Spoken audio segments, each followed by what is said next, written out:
It's your weekly breakaway for fun conversations on pro cycling. Come and join us for another ride in the team bus. I'm Matt Harper, and together with my brother Justin, we'll do deep-ish dives on professional bike races, teams, riders, and all sorts of cycling-related stories. And we might just sprinkle in some other shiny pop cultural objects along the way. So jump in the saddle and tighten up those shoes. The road awaits. Allez! Hello and welcome to the Team Bus. I'm Justin and this is my brother Matt. And today on the bus, we're talking the Women's Santos Tour Down Under. The first World Tour level stage race of 2026 is done and dusted as the Women's Pro Peloton took to the roads in and around Adelaide in South Australia this past weekend for 3 days of racing. Last year's winner, Noemi Reugg of Team EF Oatly, was on hand and being looked after by none other than world champion Canada's Magdelana Vallieres. There was no Willunga Hill in this year's edition, but 2 trips up the Corkscrew on the final day provided plenty of fireworks. Today is also draft day here on the Team Bus. We'll each be choosing 10 riders to comprise our 2026 fantasy teams for our first ever pro cycling fantasy contest. And as always, we'll finish out with more adventures in the Broom Wagon. Allez!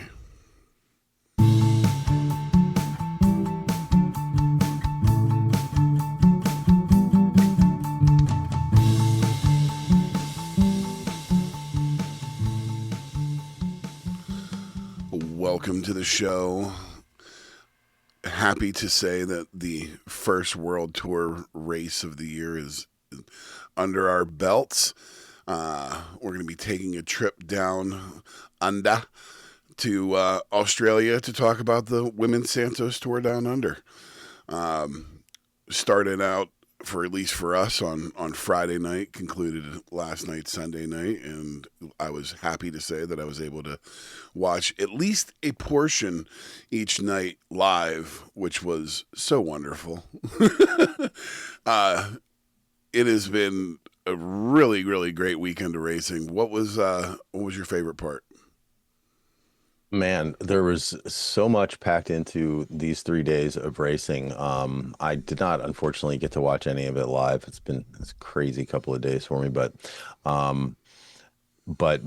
mean, for 3 days, this thing really, really delivered. I mean, for sure, my favorite part was the final day, but let's save that. But the last stage was just fantastic. But the first two were pretty darn good as well. Yeah, I mean, right off the bat, I got to mention, as we did almost right off the bat last year, we were talking about this race, like the production values, like it's really Australia, you were putting out a good product here, like really good, like basically everything about it. I mean, it looks good. It's clean. All the graphics are good. They do a great job with like giving you time checks and, lead distances. And, before they get to every climb, they give you a little animation of what the climb is going to look like. The announcers do a fantastic job. I love that, what's her name? Who's the Grace Brown. Grace Brown. Like she did a very good job.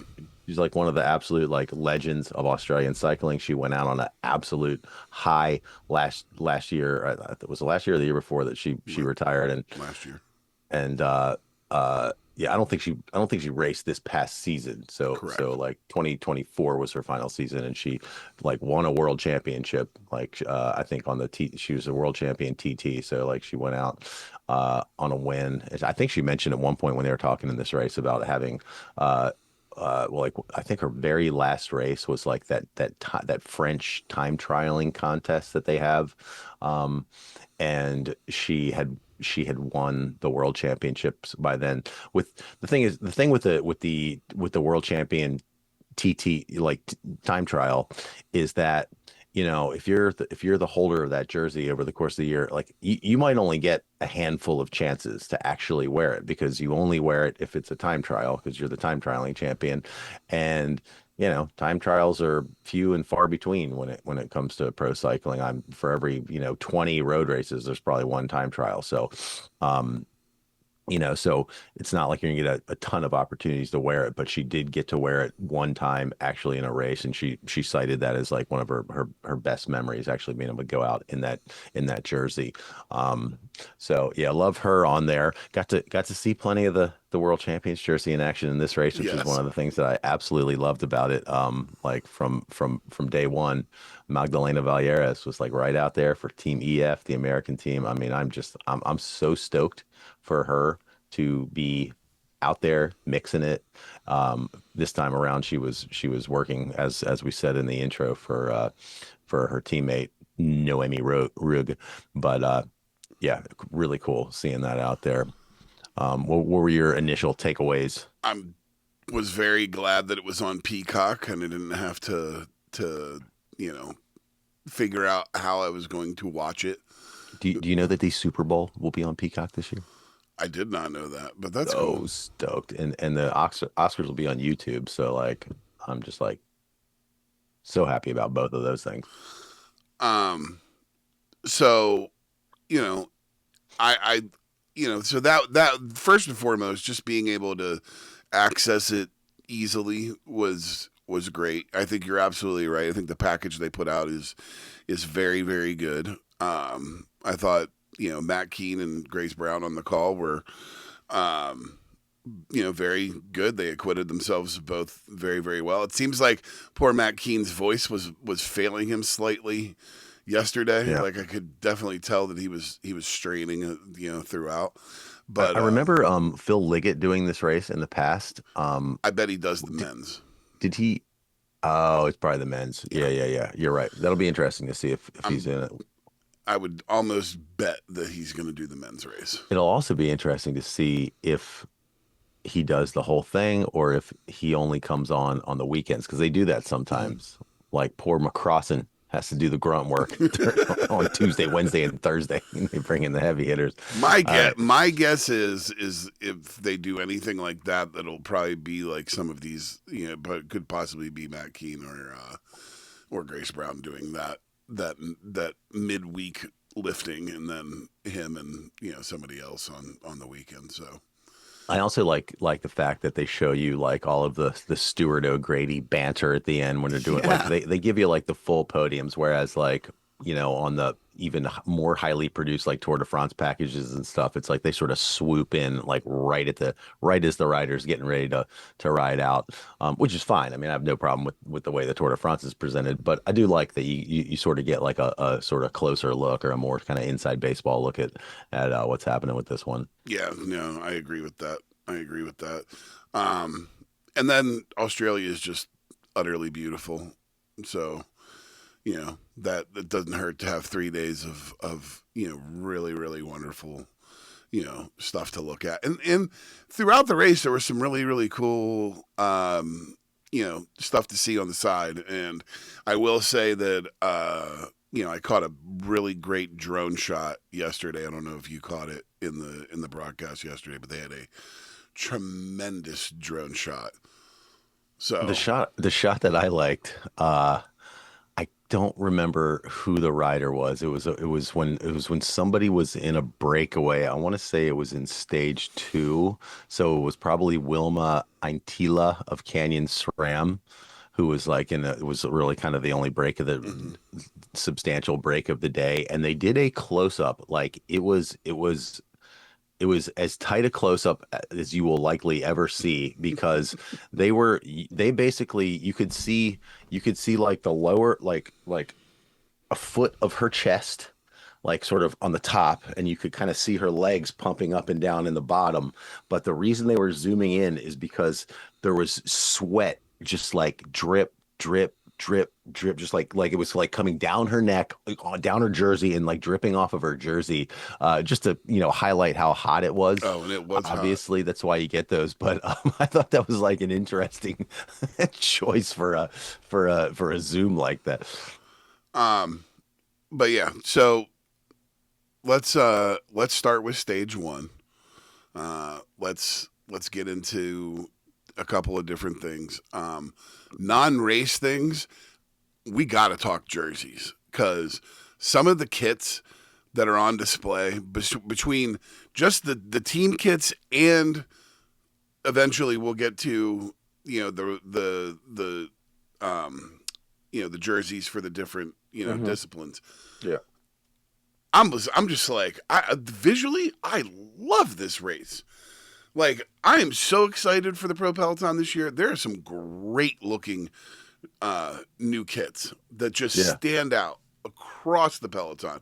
But first and foremost, seeing Mackenzie Copeland in the Australian champs jersey was so cool. Like, I like how I think the first 2 days she went with the white bib shorts, and she just looks so smooth. Like her whole setup looked great. You could easily pick her out. And it's interesting to me how they run the Australian national team in this race as well. And it looks very every similar. year. It's very similar, which I find interesting. It's kind of cool. I mean, you can differentiate them, and especially when she was in the bib shorts on the white bike, like she was very very noticeable. But interesting how the national team jersey so closely echoes the national champions jersey. Basically, what they do is for the green stripes on the national team's jersey, they just put like a print over it. Instead of it being a solid green stripe, it's like a green sort of print, like a border almost. Yeah. So if you look at it, it is different, but quite similar. All right. Well, what other jerseys did you like? Oh, if we're getting into jerseys, so I think the new FDJ. Yeah, the all black just looks lethal. Perfect. Oh my God, just so good. And that team, that's such a good team. And the Canyon Tram, the new one for Canyon Tram is that's the other one I was going to say too. Like, yeah, just especially yesterday when Harvey was out in the break with God, I'm like blanking on names right now because I'm not looking at those notes. But anyway, it was Michaela Harvey and Karina Schrempf from Phoenix Premier Tech. Hers looks good too. A little too ochre jersey for me, for this race, but I'm sure that I'll like it throughout the year. But I mean, that new kit with the helmet. Oh man, that Canyon Tram kit looks good. Wait, I think Michaela Harvey's on SD Works. Or maybe that's the one I'm thinking of. Maybe it's the SD Works. But it's Canyon Trams also looks good. But yes. It's oh, you're right. You know what? Because there's my note right there that says the SD Works kit. Yeah. So good. But yeah. So stage 1, Willunga to Willunga, and sadly no Willunga Hill. I thought I really was like surprised by the fact. I mean, I figure like Willunga Hill was like just a non-negotiable every year. Yeah, that's what I thought too. But it was quite a good parkour nonetheless. I mean, I don't think the race lacked for anything just because they did not include that. But yeah, very very surprised to see that. But yeah, a great stage. I mean, this thing was not this. None of these stages were decided until within the final half a kilometer. Oh yeah, if that. I mean, so really really exciting. You had Alyssa Virgilia on the attack and just gone out in front all day. I think she got her lead up to like 3:30 at one point. Yeah, she went off the front end 100K. Prior to that, you had Olivia. I should say she's from Uno X Mobility. Olivia Baril from Movistar, Marta Locke, and Margot Viget went 1, 2, 3 in the first sprint, and then Alessia jumped off the front at about 100K. Then her, Guy Riolini, and Paula Blasi took 1, 2, 3 on the first Queen of the Mountains. All right, so you just mentioned a whole bunch of riders there that I want to like comment on. So like love seeing Gaia Raylini out there and mixing it up. She's just cool. She's a tiny little climber, and she is an aggressive rider. I like her style. Baril from Movistar was thereabouts on every one of the sprints. I mean, she was looking to get that Blue Points jersey. And then who was the other one you mentioned? Paula Blasi. Paula Blasi, who had an amazing race. Yes, and I put a note in there. I think after stage 2, they did a post race interview with her. She is adorable. She's absolutely adorable. She was so freaking cute in that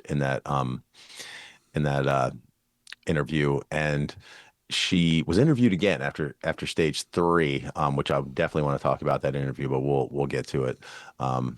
But yeah, a lot. This race is cool because there's none of the biggest names. I mean, I'd say the top 10 biggest names on the women's side of the sport are not here. But there are some names, and we really get a chance to see some of the sort of like just under the top tier riders, doing their thing here, which is cool. Yeah, no, I totally agree.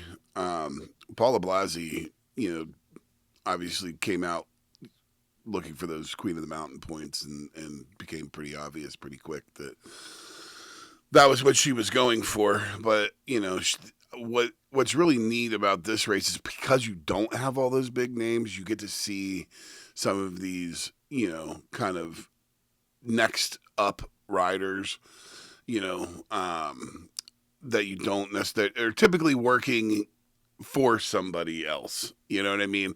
But Yeah. being able to like go out and strike out on their own and do things for themselves is really refreshing to be able to see them. And then later on in the year too, when you start seeing them, riding with the bigger riders, you're gonna be like, oh yeah, there's Paula Blasi that she was killing it in the Tour Down Under. Yeah. So basically, Virgilia was out in front, and we got a classic bike race. One of the classic bike race scenarios. Will they or won't they catch her? And it's gonna come. I mean, this just never fails to deliver when you have this situation. One rider out in front, are they going to make it, or is it going to be heartbreak? And in this case, it was heartbreak. Yeah. Poor Virgilia gets caught with 200 meters to go. And you gotta feel for those riders, the poor things, when they're out there. I long like that. I thought when there was like a little wreck, inside the 3K at like, Mhm. 2.5 or 2K. Yeah. There was a wreck, and I thought maybe that might slow them down just enough. Yep. To get her through, but it's like it was a little too far back to affect what was happening at the front. Yeah, that was a kind of a nasty crash. I think there was one rider from Sarah Tizet or one of the other teams that went out of the race. Ruby Roseman Cannon was also involved, but I think she was fine. And then there was another woman who was there was two riders from Canyon SRAM, one from Human Powered Health, and one from Human Powered Health. That's what I was thinking. Yeah, and I think one of the ones from Canyon SRAM dropped the next day. She was just like cooked and feeling horrible. So the helicopter shot told it all. Yeah, Allie Wollaston, she was just thermonuclear, just a rocket. Yes, just an absolute rocket. I mean, she won by a couple of bike lengths on there. I mean, she was without question the best sprinter in the race, and finished the race with the blue jersey on her shoulders. Love the blue jersey. I love the colors of the jerseys. Yes. In this, the leaders' jerseys. If you want to discuss those for quite a second. Yeah. So you have obviously the Oka, the Oka jersey, the Oka jersey, iconic. I love that like that's their thing. It's like not only is it an orange jersey for their leaders' jersey, which I can't think of another leaders' jersey, throughout the year that's an orange jersey, and then. Of course, it's not the orange jersey; it's the Oka jersey. So, love that. And then you've got the blue jersey for sprinting, and as it is right now, it's just perfect blue. By the way. It's like just like a nice kind of like lighter royal blue. It's like halfway between royal and navy, and it's just a little bit muted, but looks really really good. Your Queen of the Mountains jersey, they sneak some polka dots in there, but it's like a lime green color. Easy to spot out. You could see Blasi in this thing like all weekend long. And then the white is the white. Not a lot you can do with that, but yeah, some nice looking jerseys in this thing. And yeah, just Wollaston was just on fire. No way she was getting beat. And she was, a lot of pressure on her because she was the person to beat in this stage for sure. Everybody picked her, pre-race. they talked to her pre-race, you feeling the pressure? She's like, yep, but my team's here and I'm ready to do this thing. And And they were all over her the whole broadcast too. Just so she was marked, but she stepped up and closed the deal in a very, very exciting finish to stage one. Yep. Josie Nelson and Femke Gerritsen come in second and third on the stage. Excuse me. Got to give it in this stage to Amber Crack. All right. I want to throw it out that I feel like, she did such work controlling that peloton. She was just, you have to give it to her. She is one of those riders that does a lot of work that never gets a lot of credit. They talk about her. Don't get me wrong. Like, they talk about Amber Crack, but she did a great job controlling the front of the peloton on stage one. Yeah, she's part of that juggernaut FDJ Suez team, and we will be uttering her name a lot this year. Yeah. Like, she is going to be an integral part of the success of that team because she does a terrific job as a domestique.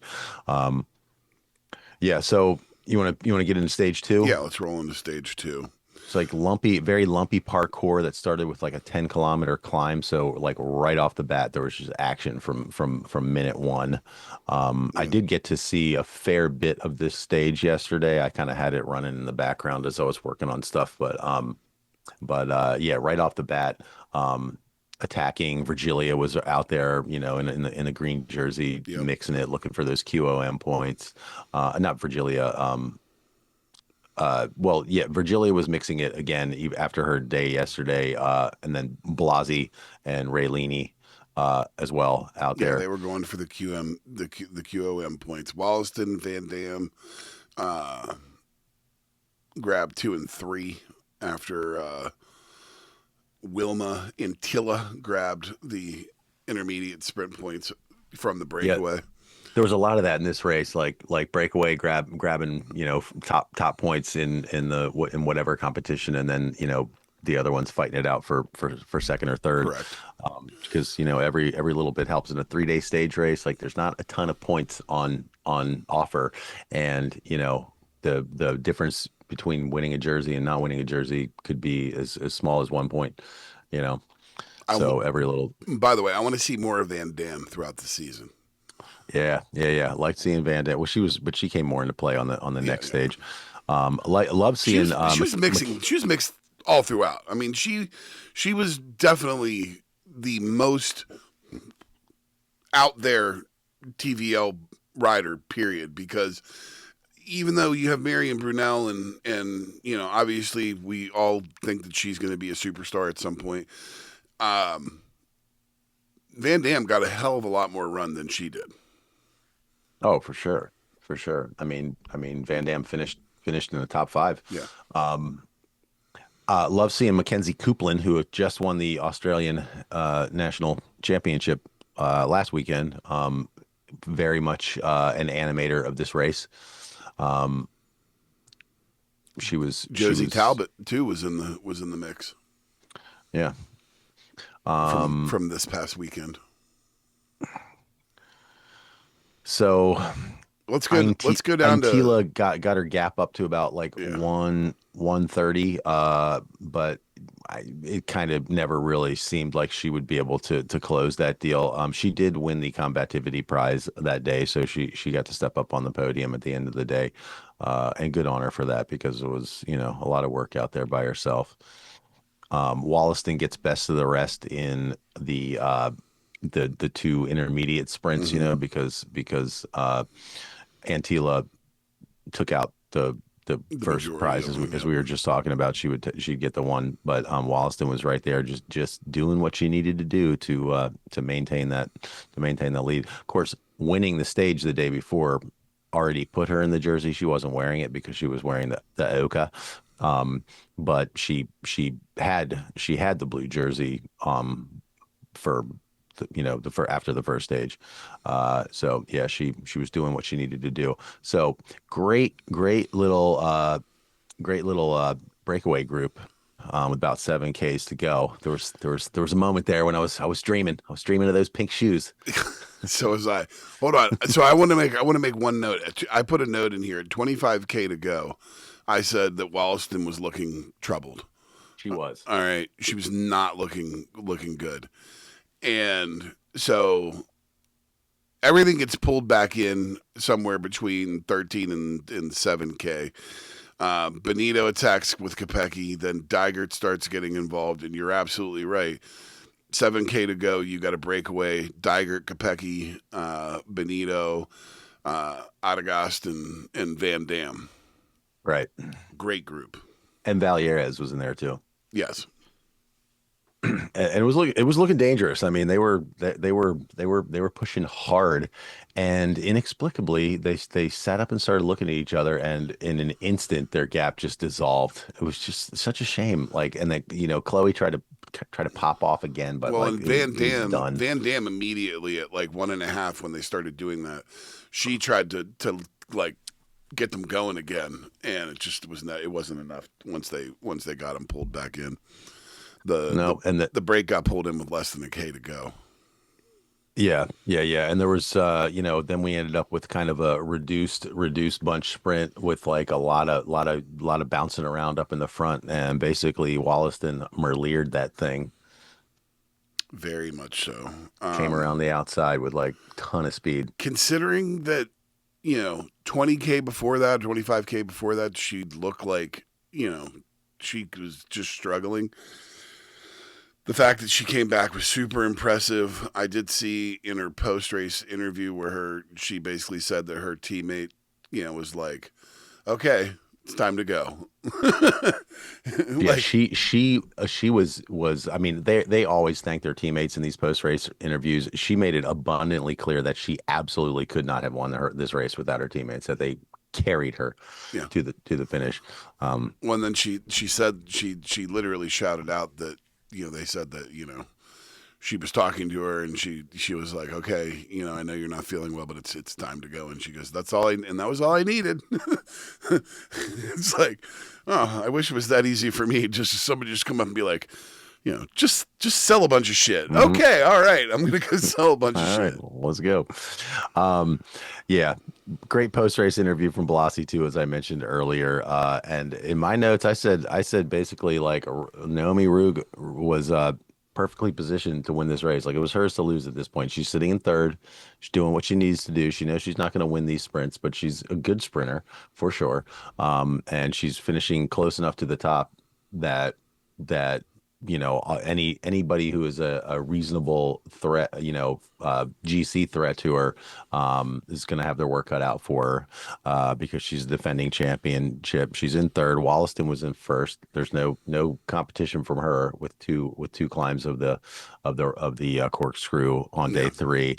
Josie Nelson was in second. No competition from her with 2 climbs of the corkscrew on stage 3. So it was Rugg's to lose going into stage 3. Yep. And that was for what we lost with Willunga not being in the race. I think we gained with the 2 trips up the corkscrew on stage 3. Like, yeah, 100%. That was just a fantastic parkour. Yep.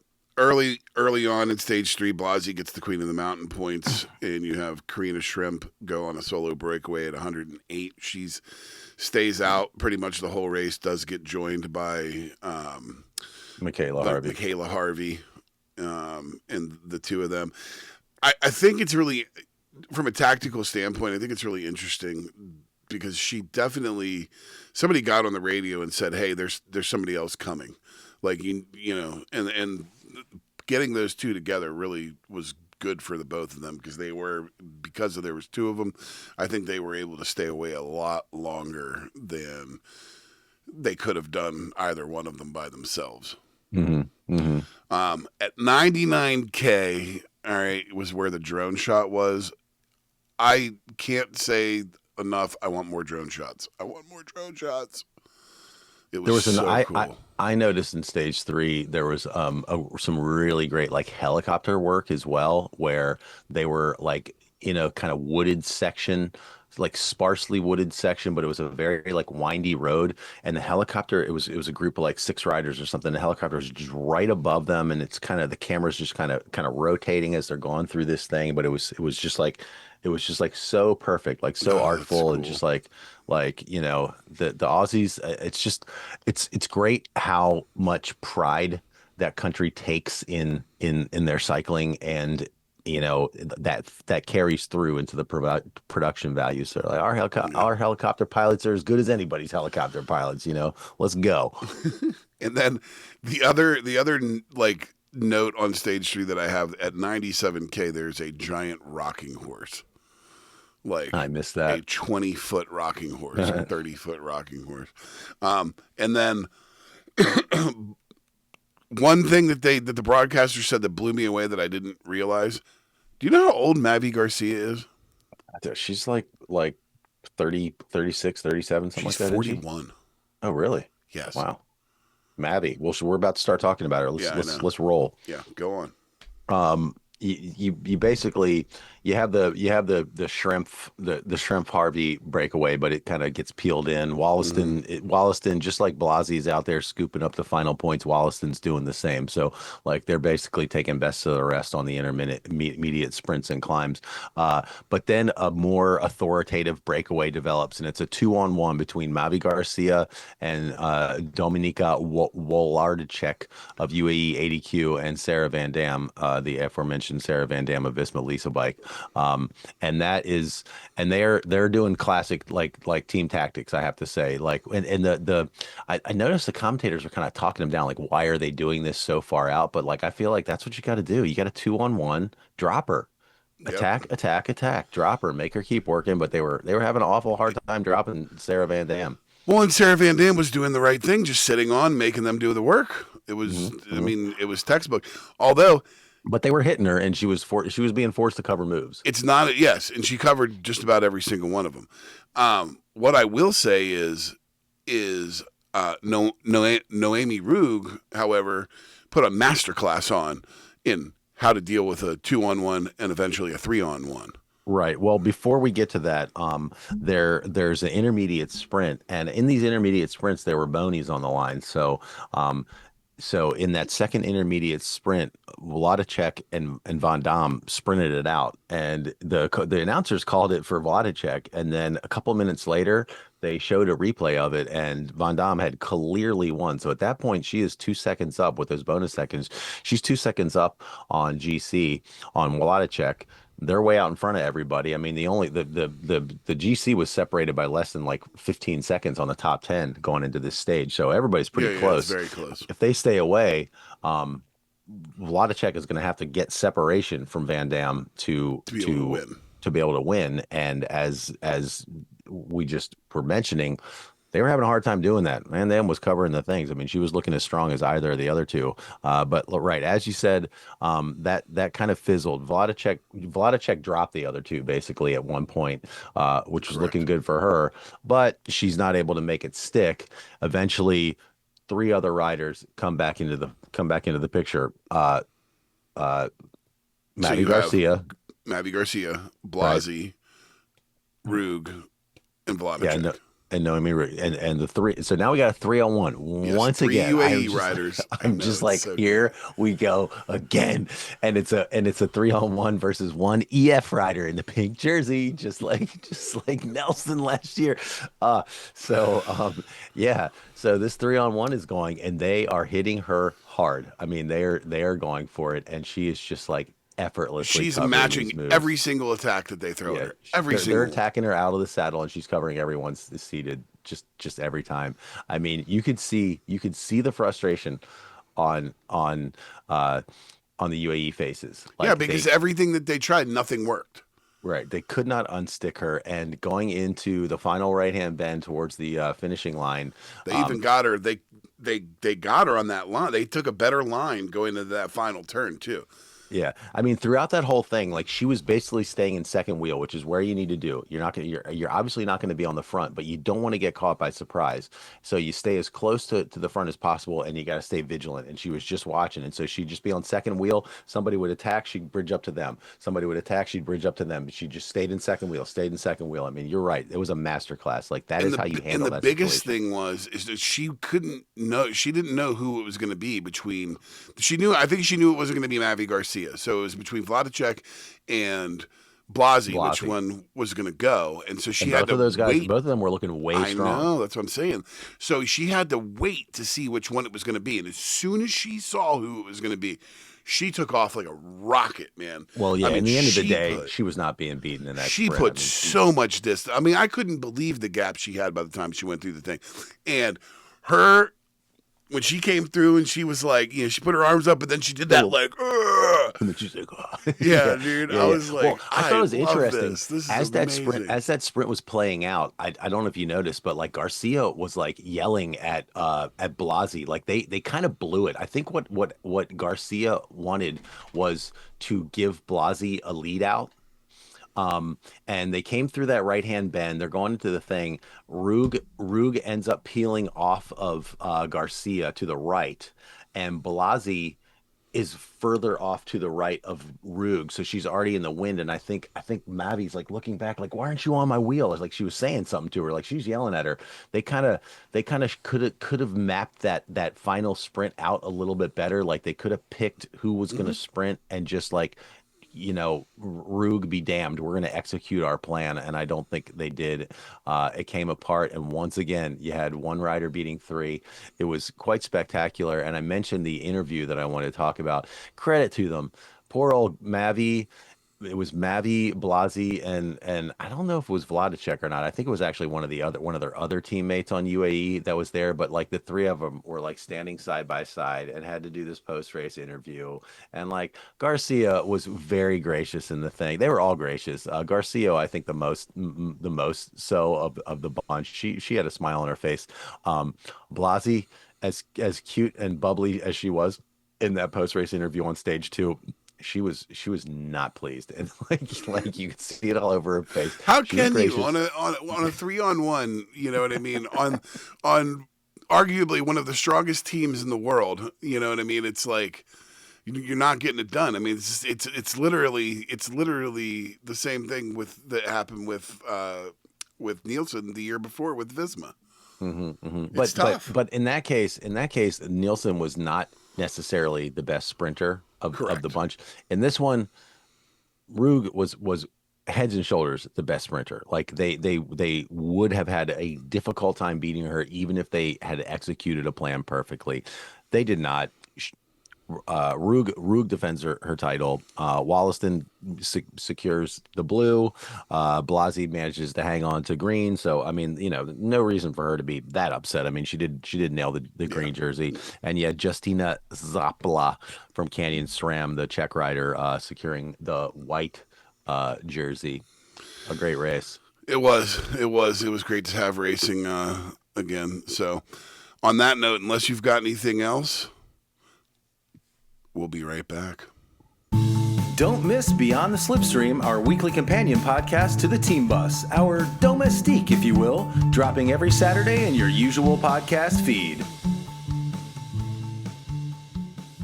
All right, welcome back.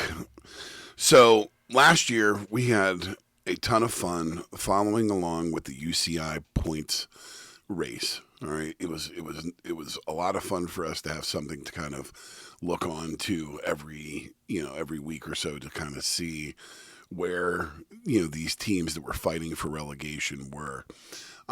That started a conversation between Matt and I of maybe doing some sort of contest in the new year that revolved around cycling, and so I have developed the 2026 Team Bus Pro Cycling Fantasy Contest.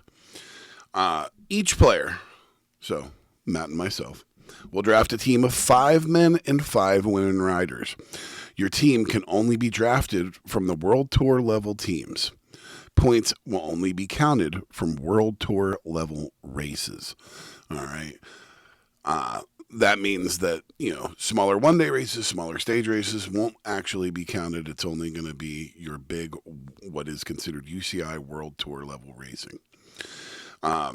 We will follow our 10 riders throughout the season as they collect points for podium finishes. Extra points will be added for any rider concluding a stage race with a jersey, like a King of the Mountain or a points jersey. And the points will be awarded as follows. Stage races, all right, individual stages. And in the event of a team time trial, your rider will receive the team score. But a first place finish in a stage race will net you 6 points. Your second place will net you 4, and your third place will net you 2. If you end that race in a jersey, so a GC, King of the Mountain, Queen of the Mountain points, or a young rider, you will get an additional 25 points. Your monuments, and we will be including Strade Bianche as a monument, will receive 30 points for a first place, 20 points for a second, 10 points for a third. All right, considering there's only 6 of those throughout the calendar, they are going to carry a lot of points. Now, one-day races that are World Tour level will carry 12 points for a first place, 9 points for a second, and 6 points for a third. All right, and so we will now draft our riders using the snake system. So we're going to randomly select who's going to get the first pick. Matt's going to take care of that. And then whoever has the first pick then relinquishes 2 picks to the second. And then we go essentially like that, snaking back and forth. So every other pick, you're going to be able to pick 2. And hopefully, that's going to create some parity in our picks. We had discussed excluding Tadej Pogačar and Lorena Wiebes from the contest, but ultimately we decided that leaving them in would actually make it a little bit more interesting. So that being said, Matt, will you, in your nonpartisan way, all right, so you have to be fair. We're gonna be trusting you that you are going to be fair on this because we can't actually see it, but he is a random wheel. We can't actually see it. It's right here. It's a dime. Oh, we're going to flip the coin. Okay. So here we go. Because all we need to do is decide who picks first. After that, it just follows. Yep. Right. Here's a dime. This is one US dime. There is a head side and a tail side. I'm going to flip it right here, right now. Justin, call it in the air. Tails. I can't even see it. Here's the reveal. What is it? It certainly looks like a heads. Heads.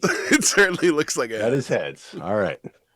Random. All right. Here we go. So I get first pick, and then you'll take second and third. Correct. And then I get 2 after that. Correct. Right. Then it's 2.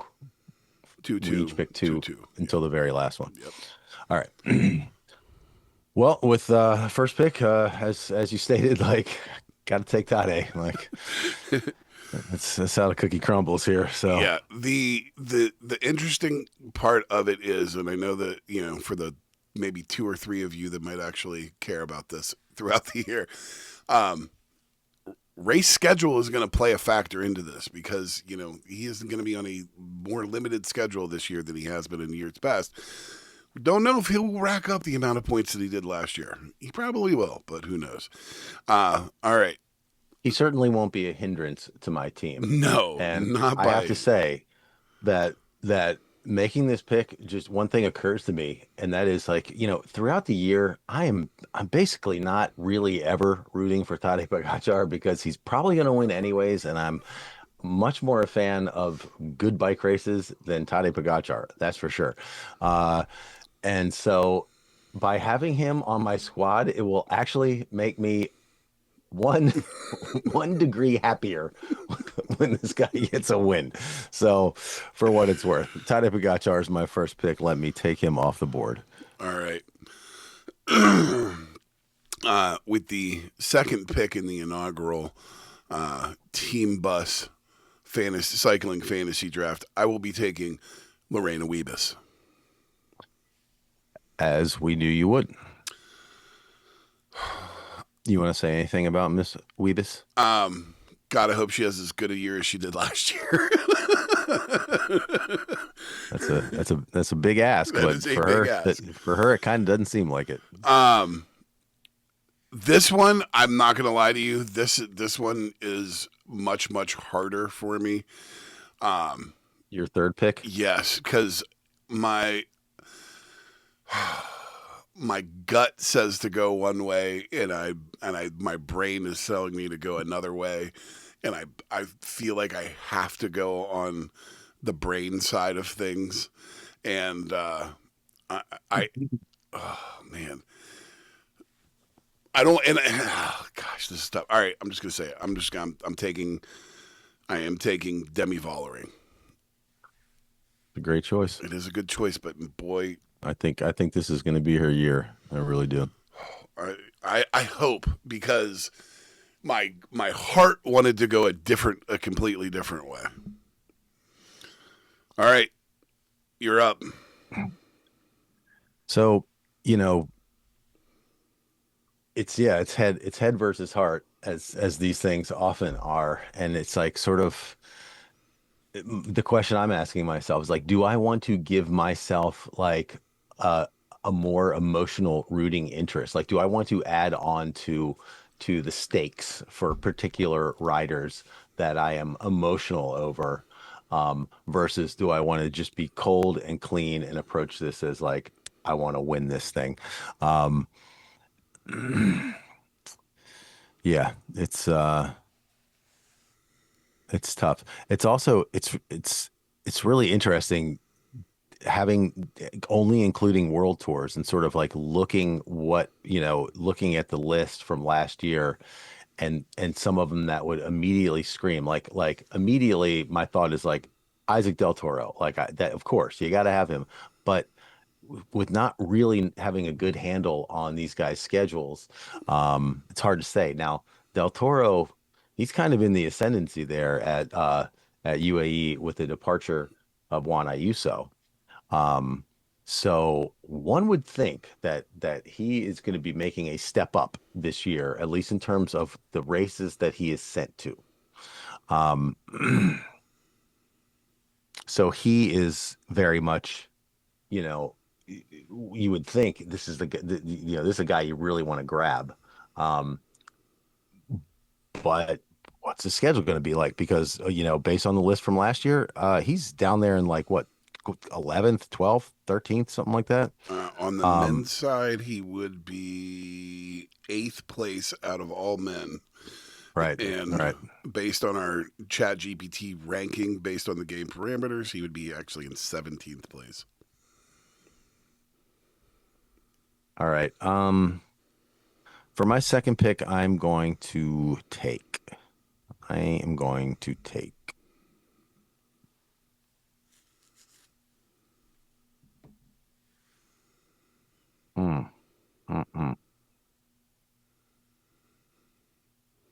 to take Marlon Royce up. All right.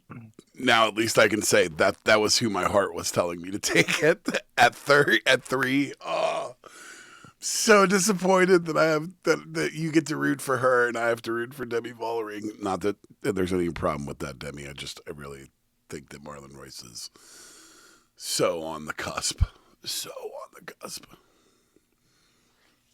Great and pick. Then it's a great pick, by the way. It's a great pick for number 2. For my second pick,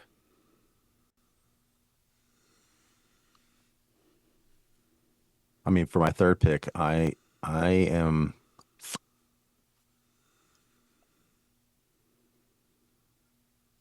going to zag, and I am going to take Remco Evenepoel. Ooh, that is a zag. It's a bold choice there, Chief. Wow. All right, take him off the board. Oh man, that really leaves me with. By the way, if you scroll down to my notes, you can watch the board as it progresses, and I'm crossing them off like right there's I transferred your list to right below, and you can see as I'm crossing them off. Okay. All right, yeah. Wow, boy, that leaves me with some choicing to make here. Man.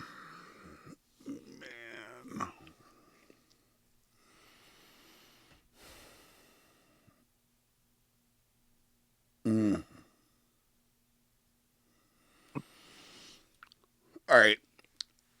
I feel like because if I go much deeper without choosing men, I'm going to run out. I'm not going to have any men on my team. So Wait, I thought we had to choose 5 men and 5 women. we do, but you can. I'm saying I have chosen 2 women at this point. I can't leave myself with no good men.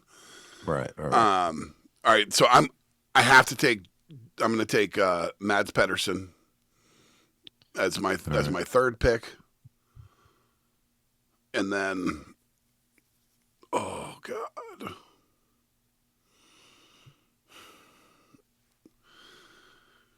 do I take Mr. Consistent or Mr. Has something to prove? Oh god.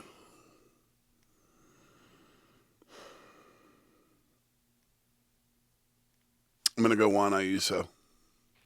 Wow. I like that. Wow. It's tough. It's so All right, tough. it's locked in.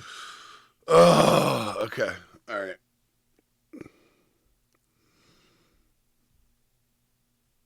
Oh man, that one makes me sick to my stomach.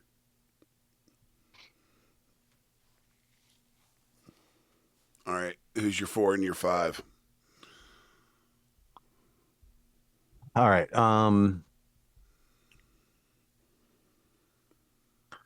I'm taking a heart pick in number 4. I'm taking Eliza Longa-Borghini. I want her to be on my team. I love her. She's my number 4. Now, number 5. So I'm even on men and women at this point. Ooh.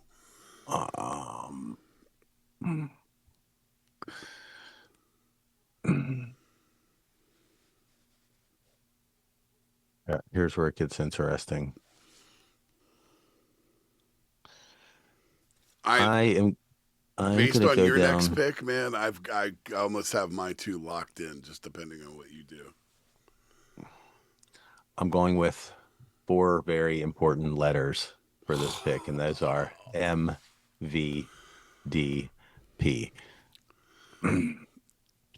It's good. Good thing you scooped him off the board right there, because he would have absolutely been gone in my next 2 picks. All right. All right. Well, then that, as much as oh god damn. All right, hold on. I gotta go down. I gotta look at this. Hold on. I gotta digest this a little bit.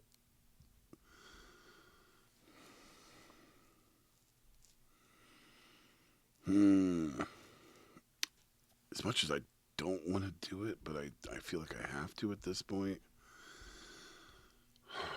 Okay. I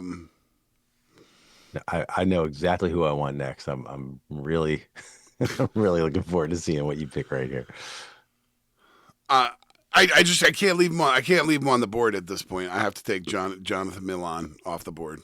Yeah. And then I'm gonna take Jal Almeida off the board too. I can't leave him up there. It's just too many potential points sitting there. And Jal Almeida is super consistent year in, year out. Like, you know, I have So there you go. I think it's solid. Yeah. I mean, I have to, like, you know, I want to go. I want to do something different, but I don't feel like it makes sense to do anything different. You're gonna hate me for my next 2 picks so bad. You're gonna hate me so bad for my next 2 picks. You ready? I'm ready. I'm doing the Visma Lisa bike double. I'm taking Pauline Ferrand-Prévot at number 6, and I'm taking Matthew Brennan at number 7. Oh, see, Brennan is a bold choice. Brendan is a bold choice. All right. Where does that leave me right now? What is my mix? I got two.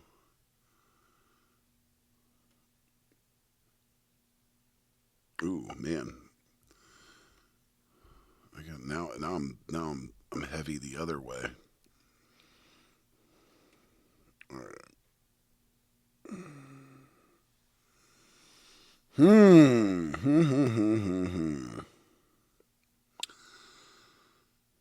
Okay. Man, this does make it tough. I'm gonna take Misha Braidebold off of the board. I think that makes the most sense. I love her. I'd love to be rooting for her this year. She's awesome. And then, oh man, this is where it really, really like starts to get tough. Got to take Jonas off the board. I think the chance that he wins a Grand Tour again this year is just too high. Yeah, that's a good pick. Yeah, let's take Jonas off the board. And he's your guy, man. Come on. I know he is my guy. All right. I thought you might pick Jonas. And that also means that I'm done with men, by the way. So my 5 men have now had their die cast. And I'm at 3 women and 4 men. All right, hold on. Let me just a couple more strike throughs here. All right.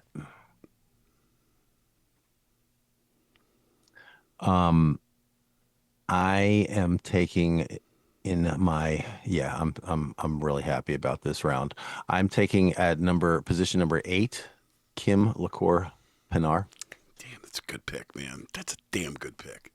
And the reason why is because I don't think there's a chance in hell that Chabet gets more points than Kim LaCour Pinar this year. And Marianne Vos, God bless her, her career is, her hit rate, her success rate is definitely moving in a direction right now. She's almost 40 years old. Like her career, she has to fall off at some point. To be coming to an end, and so I think LaCour Pinar is as likely to beat Vos in points this year as Vos is to beat her. So that's why I'm going to go with her. And then I'm very, very stoked to have on my team this year in the 9th slot, Mr. Isaac Del Toro. I think it's a solid pick because I think he ends up in more big races considering the departure of Ayuso. Okay, so that leaves me down to my last 2 picks, correct? And then your last 1 pick. Yes. Both of mine are going to be from the ladies' side. Well, I think I have to take Allez Chabet. I think that she makes the most sense out of who's still left on the board. Mm-hmm. Now, are there any? I do want to throw out there for you. Are there any that don't appear on this list? Is there a who's the girl that took the two stages in the Tour de France, the back-to-back, the French girl? With the great name. But yeah, I mean, like, she barely registered any points whatsoever. Is there a dark horse like Magdelana Vallieres that you throw in there? I'm going to go deeper since my basing on my choices. I'm going to go with Sarah Gigante as my last pick. I think. All right, wait, who did you take in number 9? I took Allez Chabet. Allez Chabet, right. And then instead of Elisa Balsamo and Sarah Gigante had very similar years. And as much as I like Elisa Balsamo, I just feel like she has a hard time getting it done. And I feel like Sarah Gigante could easily have a better year than she did. I know that, she ended up, separate, lower on the board. Or I think they were tied for the same amount of points last year at 33. I think Gigante is going to do something special. I think this she year. has a better upside. So, yeah. So I have to take a man or a woman here. I What got do you got 1, left? 2, 3, 4, 5 men. I have Oh, 1, wait. 2, Oh, 3, man. 4 women. I kind of wanted to. I just realized somebody that's still on the board that I should have taken instead. Well, I have to take a woman. So if it's a man, you can say it. No, it's a woman. Okay. You should definitely go up to the points list and look through the women's pro riders because you're going to see one and be like, You giving me what? a little help, man. No, you get no more help than that. She's on the list of the 13 riders. If you I think can't, I know who it is. I think I know who it is. In my 10th spot, I am taking Lotta Kopecky. yeah, dude, that's exactly what I should have done. Thank you for that. I love my team. Oh my God. All right, hold on. All right. Now I want to go. I want to look at my roster here. I want to look at my roster. All right. So read your squad off, and then I'll read mine off. All right, hold on. I gotta go down there. All right. I mean, I got some hitters, bro. All right. So do I. Lorena Wiebes, Demi Vollering, Mads Pedersen, Juan Ayuso, Jonathan Milan, João Almeida, Misha Bredebold, Jonas Vingegaard, Elise Chabe, Sarah Gigante. Beautiful. And for my team, I have got Lotta Kopecky, Isaac Del Toro, Kim Lacourt Pinar, little Maddie Brennan, Pauline Ferrand-Prévot, Tour de France winner, Mathieu van der Poel, 2 monument winner, Eliza Longo Borghini, Remco Evenepoel, Marlon Reusse, Tour de France winner, and 3 monument winner. Anchoring my squad, you may have heard of this guy, Tadej Pogacar. Pogacar? Excuse me, Pogacar. Wow. Oh, it's going to be interesting. No one took Paul Meunier. Will anyone regret that? Will anyone regret? It's a great question. It's a great question. Tim Merlier. The season that guy just had, not taken.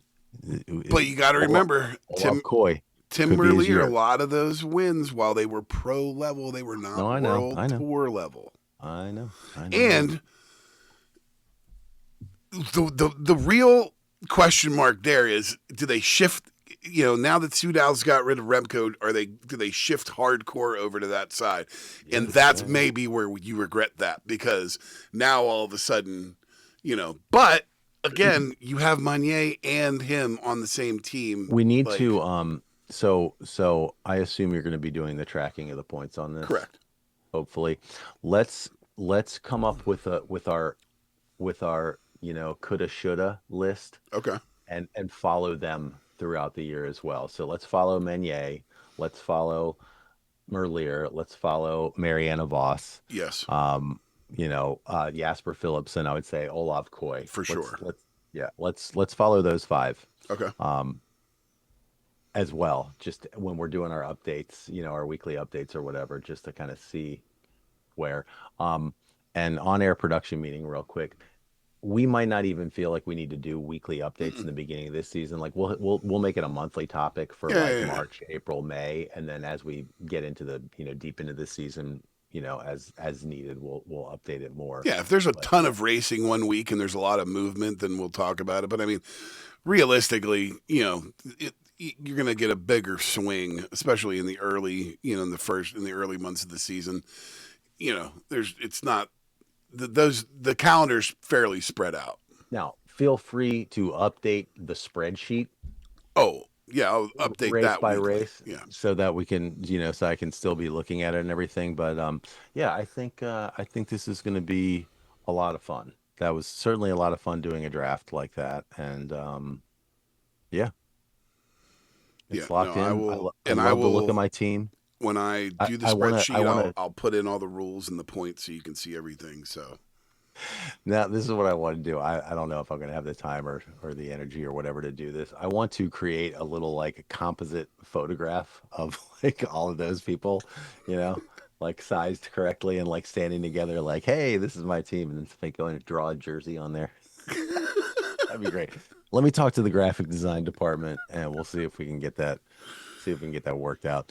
ChatGPT should be able to do it for us, right? Yeah, but it's a little weird when it comes I to know. like certain People's things. I don't people's know. likenesses and stuff like that. Yeah, a lot of people have not signed off on using their likeness for those things. Did I show you the did I show you the thing I did of myself winning the world championship? No, I will send that to you post haste because it's certainly something here. it's Here, certainly something he I'm gonna said. send it to you right now. Hold on, I got your text thread pulled up right now.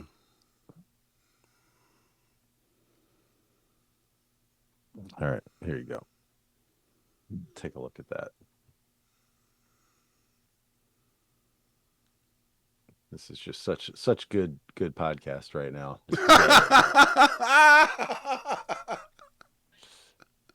Yeah, isn't that good? You're gonna like this next one too.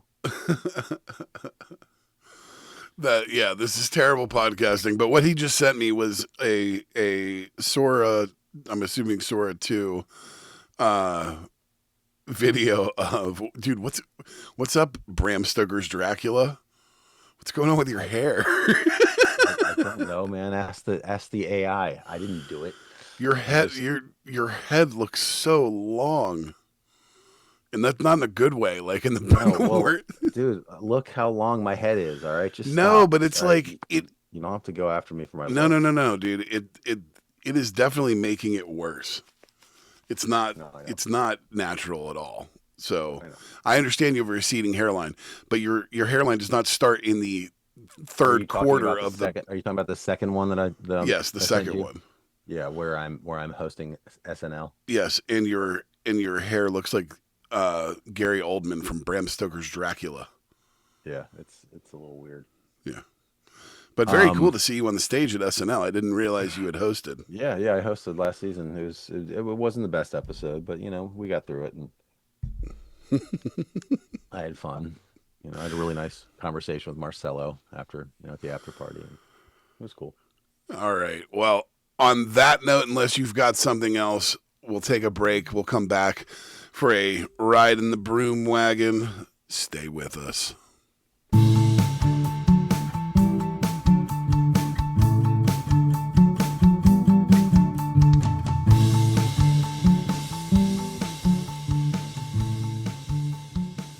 Welcome back. We're going to take a quick ride in the Broom Wagon. Matt, what do you got for us this week? I am going to take this opportunity to give a little love to our girl Grace Brown that we were talking about in the on the Tour Down Under coverage. She is in the co-pilot's chair for the women's Tour Down Under. She is becoming a familiar voice in pro cycling. She is a terrific, analyst. I guess she's doing kind of like the analyst role on the call there. But very astute. She just retired like a year ago. So she has ridden with most of the women that are out there riding in these races. Former teammate of several of the women. She retired from FDJ Suez. And she's fantastic. And I just wanted to give like a brief little snapshot of her career, which was very short. She only raced at the top level for 7 years. Wow. And right now she's only 33 years of age. So this is someone who took a decidedly different approach to the career. Certainly we've seen some luminaries stretch that career, in case of Alejandro Valverde, well into his 40s. Yeah. Mariana Voss, as we just mentioned, getting up there. I think Mavi Garcia. Mhm. Mavi Garcia. But on the other end of that are, riders who are like, I've achieved my goals and, I still have good health. I haven't had a terrible accident and I'm going to go ahead and get out. Now, I did not look up the details of whether she has talked about why she retired at the age that she did, but she, as we mentioned earlier, went out a winner. She was the in her last year, I believe she was the defending when she retired. She was the defending world champion for TT, world champion, Olympic champion, and Australian champion. So that's pretty sick That is sick. to retire as a triple jersey holder at your retirement. Now, considering she was probably what 31 or 2 when she retired, um, you know, it's kind of seems more possible than someone doing it at the age of 41 Correct. to retire that way. You know, she for the most part could have been said she was in the prime of her career. And God, I wish I had a little bit more time to look up if I could find anything in an interview as to why she decided to retire at that age. But nonetheless, a really terrific palmarès. I mean, she had an Olympic gold medal. She had a world championship. She won the GC at the Santos Tour Down Under once in 23. She won the GC in the Breton Ladies Tour 2 times. She won Brabantse Pijl, a couple of other things. I mentioned that French TT race that they do at the end of the year. That's called the Chrono des Nations. She won that stage at the Madrid Challenge by the Vuelta, and one of the biggest wins of her career. She got second in this race twice in 20 and 22, but in 2024 she won Liège-Bastogne-Liège. I was sitting here wondering if she'd ever won a monument. Yeah. And you're going to remember this when I mention it. I'm going to link to a little video that recaps her Liège-Bastogne-Liège win. This video is hosted, narrated by none other than Hannah Walker. So you know you're going to be stoked for that because we love Hannah Walker on this show. And Absolutely. we're going to be hopefully fingers crossed when the Giro comes up in just a few short months, we will be getting a nice big dose of Hannah Walker. If we could get Hannah Walker and God, why am I blanking on, you know who I'm talking about? Jose Bain? No. Anthony McCrossan? I'm talking on the big. I would love. Rob Hatch. Yeah, with Rob, I would love to get Hannah Walker and Rob Hatch. Would be that'd be awesome. My dream team for the Giro on the call. Anyways, great little video hosted by Hannah Walker about Grace Brown's Liège-Bastogne-Liège win. This is the one where they were coming around. They were 6.7 Ks out, coming around a roundabout, and Brown and like 2 other riders, but Brown worst of all overshot the roundabout and went off the road. And she was in the grass, and there was like a little bump thing that she had to go over. And coming out of that little mishap there with 6.7 kilometers to go, she was in dead last of like a group of like 7 riders, and she was behind them all. And that was a great race. So hell, go back and watch the whole race if you feel like it. I will link to the video that I'm talking about that is only like 6 minutes long. Great race. Grace Brown, I salute you. You are a great champion, and I think it's great that she decided to retire when she did. I don't know what her reasons were, but certainly to protect her own health. You know, I was I think I may have mentioned last week when I was talking football about the guy that slides, the receiver that slides when he makes his catches, and like these young guys, man, they're all about protecting their mental health. You know. So, anyways, what you got? So I wanted to shout out the Pune Grand Tour. All right, the first UCI international race in India since 2013. They're doing a 5-day stage race dubbed the 4th Grand Tour. It is in Pune, which is a city in the state of Maharashtra in the Deccan Plateau in Western India, home to 7.2 million people. And Pune was a major center of resistance to the British Raj. And it's also where the modern form of badminton came from. Interesting. All right. So, Pune. I love to see more racing happening throughout the world. Doesn't matter where it is. but it's great to see places getting racing back like the U.S. that haven't had racing in many, many years. And this is the first time that you're going to have a UCI level event in a country that is as populous as India. And I'm all for it. All right. If you can find it, watch it, support it, whatever you can, find it on social media, repost it, but get the word out on, these races that we don't know about if if you're into that. 2 comments. One, Sure.